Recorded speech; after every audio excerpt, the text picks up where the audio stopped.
क्या आपने कभी ऐसी अमानतदारी और शराफत देखी है जो इल्जाम के बदले एहसान दे दें? आइए सुनते हैं एक ऐसा वाकया जो दिल हिला देता है। मदीना मुनव्वरा की पाक सरजमी पर एक रात मस्जिद ए नबवी में एक शख्स दाखिल हुआ। उसने इत्मीनान से नमाज अदा की, लेकिन थकान इतनी ज्यादा थी कि नमाज के बाद वहीं नींद आ गई। उसके पास पैसों की एक पोटली थी जिसे उसने अपने पास रख छोड़ा। जब उसकी आंख खुली तो वो घबरा गया। सामान समेटा, लेकिन पोटली गायब थी। नजरें उठी तो देखा मस्जिद के एक कोने में इमाम जाफर सादिक रजी अल्लाहु ताला अन्हु इबादत में मशगूल बैठे हैं। शक उसके दिल में घर कर गया। वो उनके पास पहुंचा और बेअदबी से कह बैठा, तुमने मेरी पैसों की पोटली उठा ली है। इमाम जाफर सादिक रजी अल्लाहु ताला अन्हु ने न कोई सख्ती दिखाई न नाराजगी। बड़े सुकून से पूछा, बताओ उस पोटली में कितने पैसे थे? उसने कहा, 1000 दीनार। आप खामोशी से उठे, उसे अपने घर ले गए और 1000 दीनार लाकर उसके हाथ में रख दिए। शख्स पैसे लेकर चला गया, लेकिन जैसे ही वो अपना सामान समेटने लगा, उसकी नजर एक कोने पर पड़ी। वहीं उसकी असली पोटली पड़ी थी। उसके हाथ कांपने लगे, दिल जोर से धड़क उठा। उसे एहसास हुआ कि उससे कितनी बड़ी गलती हो गई है। वो शर्मिंदगी और पछतावे के आंसुओं के साथ दौड़ता हुआ वापस आया और कहा, मुझसे बहुत बड़ी भूल हो गई, आप मुझे माफ कर दीजिए और ये पैसे वापस ले लीजिए। तब इमाम जाफर सादिक रजी अल्लाहु ताला अन्हु ने वो जुमला फरमाया जो सदियों तक याद रखा जाएगा, हम जिसे जो चीज दे देते हैं फिर उसे वापस नहीं लेते।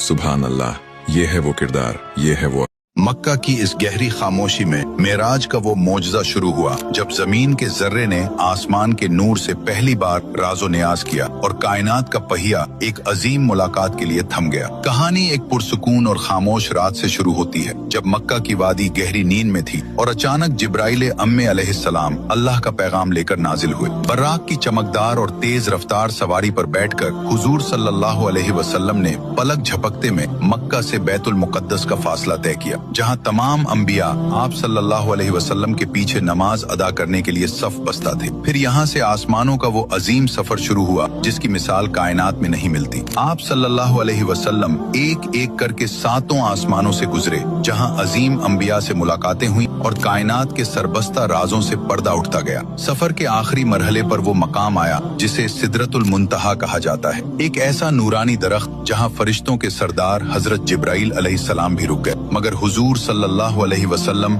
इससे भी आगे इस मकाम कुर्ब पर पहुंचे जहां खालिक और मखलूक का सामना था। वहां अल्लाह रब्बुल इज्जत ने अपने महबूब सल्लल्लाहु अलैहि वसल्लम को वो जलवे दिखाए जो किसी और को देखना नसीब न हुए और उम्मत के लिए नमाज जैसा अनमोल तोहफा अता फरमाया। जब ये अजीम सफर मुकम्मल हुआ और आप सल्लल्लाहु अलैहि वसल्लम जमीन पर वापस तशरीफ लाए तो कुदरत का एक और मोजज़ा जाहिर हुआ कि अभी बिस्तर की गर्मी बाकी थी और दरवाजे की कंडी हिल रही थी। गोया जमाने का पहिया